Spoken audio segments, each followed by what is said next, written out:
So I'm very happy to introduce Renate Fruchter. She's going to talk about a project that has been part of her remote team collaboration activities in the project-based learning laboratory, which she's the founder of. And she has, with direct experience, worked with teams that are around the world and can tell you firsthand that remote collaborations means you can get jet lag without even leaving home. Renate is going to talk about TeamNudges. Renate? Thank you, Marta. TeamNudge. So, what feedback nudge will significantly improve your performance? This is an ongoing research project that is sponsored by the Binational Savvy Program, NSF, TECHES in Finland, mediaX, and Konica Minolta, and engages some of my wonderful research students. Where are you? Maria, Flavia, Tony, Tonda. Please stand up for a moment so people know who you are and they can come and talk with you because they are actually doing the hard work. And so let's start with a quiz. Do you know your and your team's workload? Your space and technology infrastructure? Your potential engagement? How often does your workload, your workplace location, and available technology change? Once a day, once a week, or every 10 minutes, if you are mobile. So our research effort is focusing on uncovering hidden cognitive demands of global learners and knowledge workers as they experience 5 of the typical discontinuities and challenges working across disciplines and departments, using collaboration technology infrastructures which need to be aligned and coordinated, coordinating their task interdependencies across time and space, and last but not least, the hardest, working in multicultural teams. So yes, it's about people, and the people are the core asset in every institution and corporation.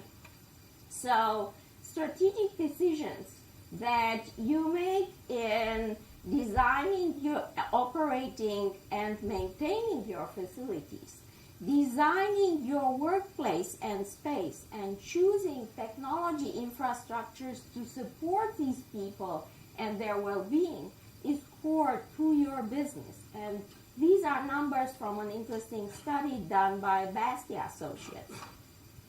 But for us in our research group, well-being is more than wellness, more than health, satisfaction, collaboration, productivity, engagement, creativity. So we focus on questions such as how do you manage choice? How is transparency supported? And how is feedback provided? So if you want more, talk to Flavia. Another key emergent driver is represented by biometric and environmental consumer electronic technologies that allow us to revisit the question and the opportunity that points to the fact that we are wired for feedback. So once we have that feedback, that really compels us to act and to be in control and to self-regulate.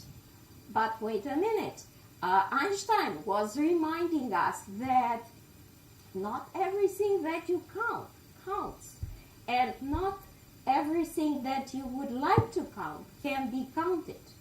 So for us, the big question is, what should we measure? And why should we measure it? And we believe that data is no good if we cannot improve people's well-being. In our particular research project, we have decided to focus on globally distributed project meetings because we all dial in and out of teleconferences, web conferences, and run from meeting room to meeting room. And we all know that when we are co-located, we can easily detect and assess the local conditions and the degrees of engagement that our team members kind of indicate implicitly. For instance, body posture.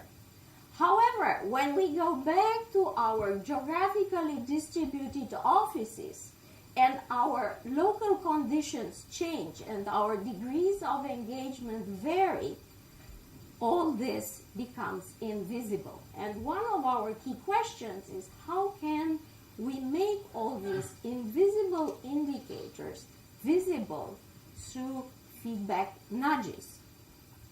More specifically, our goal is to identify and detect attention of our global partners that can indicate the intention of engagement. And we already heard in the video about different cultures looking at feedback and interaction and engagement in very different ways. So you may have an intention, but because you come from a high context culture, Asian culture, your intention is always going to be hidden and very often forgotten. So if we detect that intention before engagement, we can really foster productive collaborative activities that eventually lead to well-being. For instance, let's give back time to people and have more effective meetings. So in support of this goal, we developed the 6 steps to engagement framework, and you saw Leonard, one of my students who worked with me on this project. And the first step is I know where I am. This becomes transparent to you. So, and your local conditions are transparent to me. So I know where you are. With that, eventually we know where we are, so we can take the next step and we know where we want to go in terms of choices that we make of places, technologies, and work practices. And because our work environment is constantly changing, we need to work with these constraints and make decisions where we can go versus where we want to go, and then make explicit commitments to make a move. And these are feedback nudges towards mutual understanding and engagement at individual and team level. It is also an iterative process because our conditions constantly change as we move from co-located to distributed to multi-locational and mobile work. To support this, we use our BBI framework, bricks, bits, and interaction, to actually manage change and support transparency as people make explicit choices where they work in terms of the physical environment, what communication channels they use in terms of the virtual environment, and what social interactions, work practices, and processes they match to the bricks and the bits. So we deploy this in a real test bed, our global teamwork program that I've been running for the last 2 decades that engages university and industry partners worldwide and immerses cross-disciplinary, globally distributed student teams in virtual design and construction projects over 4.5 months. What you see here is a typical team in our program. It was Flavia's team. They had participants from 7 countries, from US, Mexico, Poland, Sweden, China, Korea, and New Zealand, in 5 disciplines distributed over 3 time zones, using very diverse collaboration environments, anything from web conferencing to their virtual collaboration neighborhood. And by the way, these clocks actually indicate the real weekly project meeting time. 9 p.m. California, midnight East Coast US, 6 a.m. Central Europe time.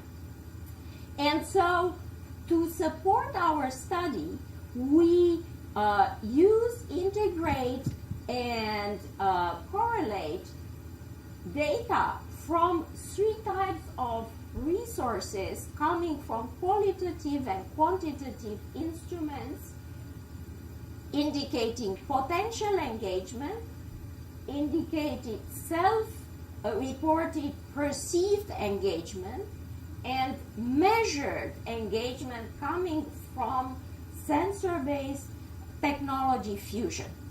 And so here we are at the quantified self, and I know where I am. Step 1 in the 6 steps to engagement. And we have instrumented our participants in the global teamwork with a variety of sensors, and as new sensors come to the market, we are having plans to integrate them.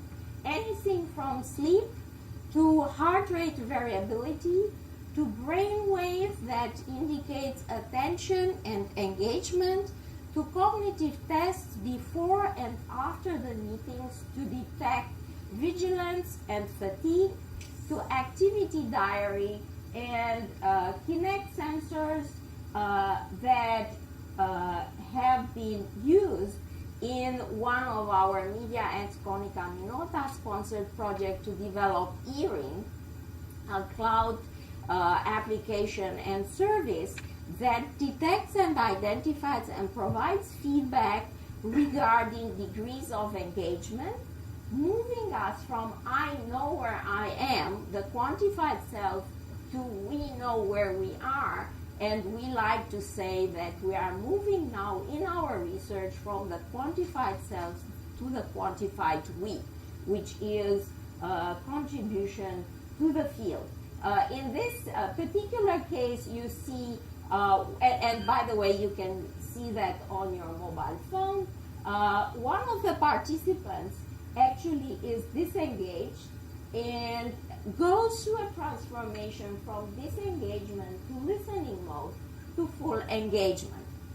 And so every participant can see the state and the aggregate of the team, which is also detected by our brainwave tool and sensor, where, and I love Byron's comment, because if you look carefully, we are looking at the second level.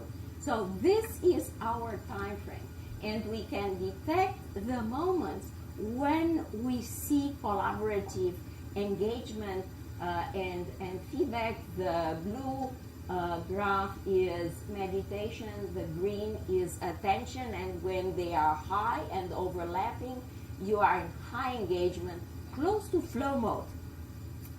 And in addition to that, lately with Tonga, we have been using machine learning algorithms to develop methods to understand and detect 3 states and represent at the individual and team level a brain map. And this is kind of a snapshot of 10 minutes of a meeting. So you start to have the portrait of your meeting and start to mine for patterns and behaviors.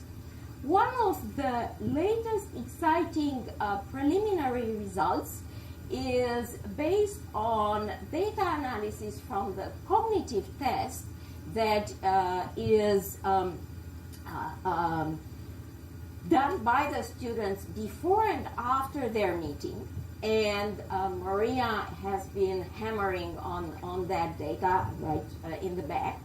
And we have identified a very interesting phenomenon that we have coined the afterglow engagement. Very interesting because some team members in some of their weekly project meetings that are held very late at night, from 9 to midnight, actually show high engagement at the end of their meeting, right? You come after a whole day of work, lots of meetings, classwork, homework, and you have yet another 2.5-hour meeting, and by the end of the meeting, your performance is higher than before the meeting, when you enter the meeting tired 9 p.m. So reaction time is faster and hit rate is higher. And so first Maria came and said something is wrong with the data, and we love to start to detect what we don't expect, what we don't know. So now we are in a very deep dive of data analysis, taking a multi-method approach to actually analyze the video recordings. So doing video protocol analysis, which we call ground truth, to look at the media, the channels, the activities, and the interactions that actually lead to such afterglow behavior patterns and conditions, correlating that, so VPA, video protocol analysis, correlating that with sensor data from the brain waves, from your body motion, from Kinect, and heart rate variability, as well as qualitative data from self-reported surveys. So with that, I close with an invitation, especially to our mediaX industry partners, to consider engaging in our project pilot testbed. We would love to have some industry pilots looking at global knowledge workers, and I thank you for your attention.